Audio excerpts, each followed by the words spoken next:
आकाशवाणी भोपाल से प्रस्तुत हैं प्रादेशिक समाचार।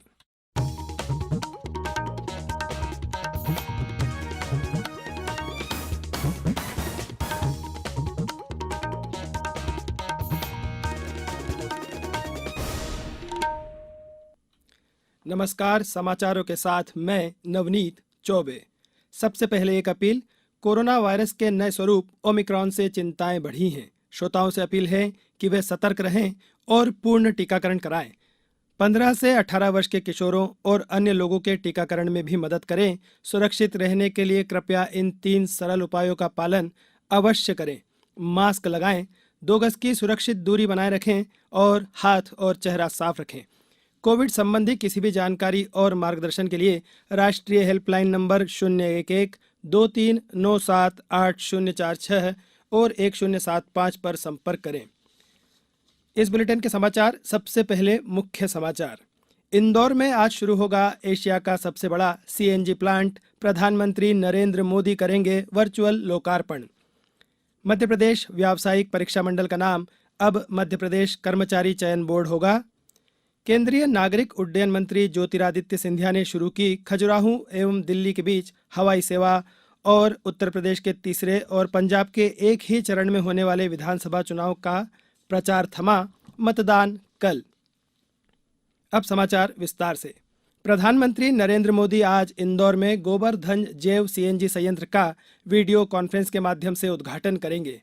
श्री मोदी ने हाल में कचरा मुक्त शहर बनाने की अपनी परिकल्पना के साथ स्वच्छ भारत मिशन शहरी के दूसरे चरण का शुभारंभ किया था। यह मिशन अपशिष्ट से संपदा तथा संसाधनों के अधिकतम उपयोग करने की अर्थव्यवस्था के सिद्धांतों के तहत लागू किया जा रहा है। ये दोनों सिद्धांत इंदौर जैव सीएनजी संयंत्र में अपनाए गए हैं। संयंत्र में प्रतिदिन 550 टन गीला जैविक कचरा अलग करने की क्षमता है। इससे प्रतिदिन लगभग 17,000 किलोग्राम सीएनजी और 100 टन जैविक खाद का उत्पादन होने की उम्मीद है। यह संयंत्र भराव स्थलों पर कचरा जमा नहीं होने देने की मॉडल पर आधारित है। इसके अतिरिक्त इस परियोजना से ग्रीन हाउस गैस उत्सर्जन में कमी, हरित ऊर्जा, जैविक खाद के उत्पादन जैसे कई पर्यावरणीय लाभ होंगे। राज्य सरकार ने व्यावसायिक परीक्षा मंडल का नाम बदलकर मध्य प्रदेश कर्मचारी चयन बोर्ड कर दिया है। कल मुख्यमंत्री शिवराज सिंह चौहान की अध्यक्षता में मंत्रिपरिषद की बैठक में यह निर्णय लिया गया।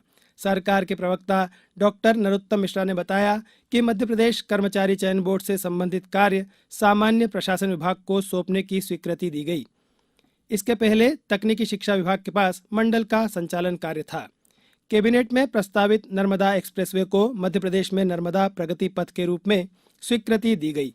नर्मदा प्रगति पथ पर औद्योगिक क्षेत्रों के विकास कार्यों के वित्त पोषण एवं निवेश प्रोत्साहन के उद्देश्य से कार्य योजना बनाकर क्रियान्वयन करने के लिए औद्योगिक नीति एवं निवेश प्रोत्साहन विभाग को अधिकृत किया गया। कैबिनेट में यह भी निर्णय लिया गया कि प्रदेश के 17 हाईवे पर निजी वाहनों को 1 अप्रैल से टोल टैक्स नहीं देना होगा, लेकिन इन मार्गों पर व्यावसायिक वाहनों से टोल लिया जाएगा।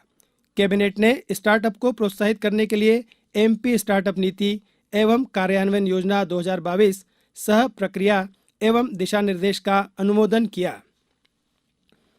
नीति अंतर्गत स्टार्टअप एवं इंक्यूबेटर्स को वित्तीय एवं गैर वित्तीय सुविधा एवं सहायता तथा फैसिलिटेशन का प्रावधान किया गया है। मंत्रिपरिषद ने मध्य प्रदेश राज्य कौशल विकास एवं रोजगार निर्माण बोर्ड की कार्यकारिणी में उपाध्यक्ष के पद पर अशासकीय व्यक्ति को मनोनीत किए जाने की स्वीकृति दी। प्रदेश के ग्रामीण क्षेत्रों की जल प्रदाय योजनाओं के लिए जल जीवन मिशन के तहत लोक स्वास्थ्य यांत्रिकी विभाग ने ISA की नियुक्ति के लिए 44 करोड़ 65 लाख रुपए की राशि जारी की है। जल जीवन मिशन में प्रदेश के भिंड, मुरैना, श्योपुर, सागर, दमोह, पन्ना, छतरपुर, टीकमगढ़, ग्वालियर, दतिया, गुना, अशोकनगर और शिवपुरी के 10,261 ग्रामों की जल प्रदाय योजनाओं के लिए ISA की नियुक्ति व्यवस्था एवं सेवाओं पर यह राशि व्यय की जा सकेगी। केंद्रीय स्वास्थ्य मंत्री डॉक्टर मनसुख मांडविया ने बताया है कि 15 से 18 वर्ष की आयु के 2 करोड़ से अधिक किशोरों का कोविड टीकाकरण किया जा चुका है। डॉक्टर मांडविया ने कहा कि युवा भारत दुनिया के सबसे बड़े टीकाकरण अभियान को और आगे बढ़ा रहा है। इस बीच राष्ट्रव्यापी टीकाकरण अभियान के अंतर्गत अब तक 174 करोड़ 64 लाख से अधिक कोविड रोधी टीके लगाए जा चुके हैं। केंद्रीय राज्य मंत्री फग्गन सिंह कुलस्ते ने कल डिंडोरी जिले के नान डिंडोरी में जल जीवन मिशन योजनांतर्गत कार्य का भूमि पूजन किया। इस मौके पर उन्होंने कहा कि जिले में मजदूरी भुगतान की कोई समस्या नहीं है। काम के 1 सप्ताह के अंदर ही भुगतान हो जाएगा। इसके लिए जिले को 250 करोड़ रुपए दिए गए हैं। अब समाचारों में वक्त है एक ब्रेक का। कोविड-19 से बचाव और सुरक्षित रहने के 3 उपाय। मास्क लगाएं, 2 गज दूरी है जरूरी, सुरक्षित दूरी रखें, हाथ और मुंह साफ रखें। ब्रेक के बाद समाचारों में एक बार फिर आपका स्वागत है। केंद्रीय नागरिक उड्डयन मंत्री ज्योतिरादित्य सिंधिया ने कल खजुराहो एवं दिल्ली के बीच हवाई सेवा का वर्चुअल शुभारंभ किया। इस अवसर पर श्री सिंधिया ने कहा कि खजुराहो विश्व का गौरव है, जो मध्य प्रदेश की संस्कृति, धार्मिक विविधता, कला का प्रवेश द्वार है। इस दौरान उन्होंने अप्रैल से खजुराहो में पायलट ट्रेनिंग केंद्र शुरू करने की घोषणा की। मध्य प्रदेश गृह निर्माण एवं अधोसंरचना मंडल ने संपत्ति शुल्क जमा करने की निर्धारित अंतिम तिथि को बढ़ाकर 31 मार्च कर दिया है। संपत्ति शुल्क का लाभ केवल ऐसे उपभोक्ताओं को मिल सकेगा जिनकी संपत्ति का अपसेट मूल्य 50 लाख रुपए से अधिक ना हो और जिनकी संपत्ति का ऑफर स्वीकृति 1 मई 2020 के पश्चात जारी की गई हो। उत्तर प्रदेश के तीसरे चरण और पंजाब में एक ही चरण में होने वाले विधानसभा चुनावों का प्रचार कल समाप्त हो गया है। उत्तर प्रदेश में 16 जिलों के 59 विधानसभा क्षेत्रों में और पंजाब की 117 विधानसभा सीटों पर रविवार को मतदान होगा। मणिपुर में पहले चरण के लिए 28 फरवरी और दूसरे चरण के लिए 5 मार्च को वोट डाले जाएंगे। पर्यावरण, वन और जलवायु परिवर्तन मंत्रालय ने प्लास्टिक कचरा प्रबंधन नियम 2016 के तहत प्लास्टिक पैकेजिंग उत्पादकों के दायित्व का विस्तार करते हुए नए दिशा निर्देश जारी किए हैं।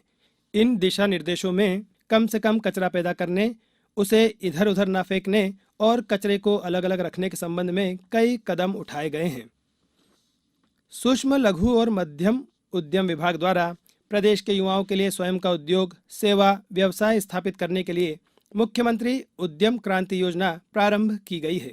गुना के महाप्रबंधक जिला व्यापार एवं उद्योग केंद्र निरंजन श्रीवास्तव ने बताया कि योजना में उद्योग क्षेत्र हेतु 1 लाख से 50 लाख तक का ऋण एवं सेवा और व्यवसाय हेतु 1 लाख से 25 लाख तक का ऋण विभिन्न राष्ट्रीयकृत बैंकों के माध्यम से उपलब्ध कराया जाएगा।